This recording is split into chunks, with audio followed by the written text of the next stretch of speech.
নমস্কার বন্ধুরা, সবাইকে স্বাগত জানাচ্ছি দাদা সায়েন্স ক্লাসে। তো আজকে আমরা ক্লাস 6-এর ইতিহাস জানুয়ারি মাসে যে টাস্ক ফোর্স দিয়েছে মডেল অ্যাক্টিভিটি টাস্ক, সেটা করব।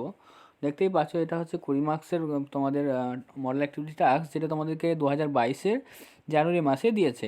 তো তোমরা কোয়েশ্চেনগুলো দেখেই বুঝতে পেরেছো তোমাদের টাস্ক এটা। তো দেখো, তোমাদের একের দাগে দেখো 3 নম্বরে তোমাদের ঠিক ভুল নির্ণয় করতে দিয়েছে 3টে। আর তারপরে 2-এর দাগে দেখো স্তম্ভ মেলাও আছে, 3-এর দাগে 2টি কোয়েশ্চেন আছে 2 নম্বরের, 4-এর দাগে 5 নম্বরে 2টি কোয়েশ্চেন আছে। এগুলো তোমাদেরকে লিখতে হবে। তো চলো স্টার্ট করি। তো ফার্স্টে যারা এখনও পর্যন্ত সাবস্ক্রাইব করো না তারা অতি অবশ্যই সাবস্ক্রাইব করো এবং তারপরে দেখো ভিডিওটা।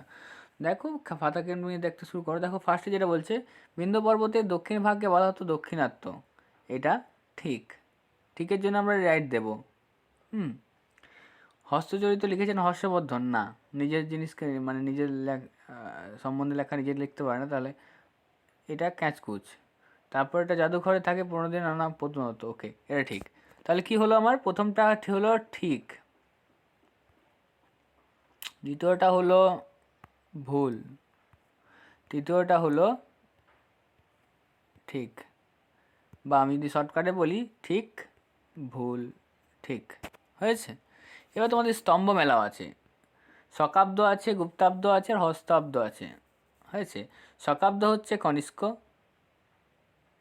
গুপ্তাব্দ হচ্ছে চন্দ্রগুপ্ত, হর্ষাব্দ হচ্ছে হর্ষবর্ধন।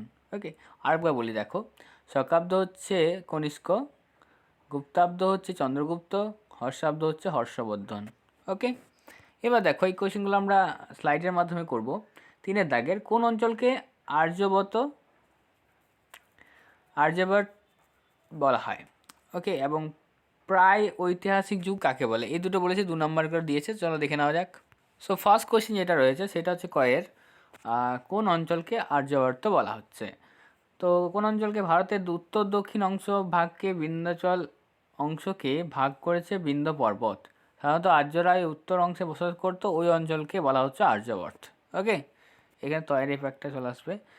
তো ভারতের উত্তর দক্ষিণ অঞ্চলকে ভাগ করেছে বিন্ধ্য পর্বত, সাধারণত আর্যরা উত্তরের অংশে বসবাস করলে ওই অঞ্চলকে আর্যভট্ট বলা হতো। ওকে, তোমরা এটুকু লিখে নিলেই হবে।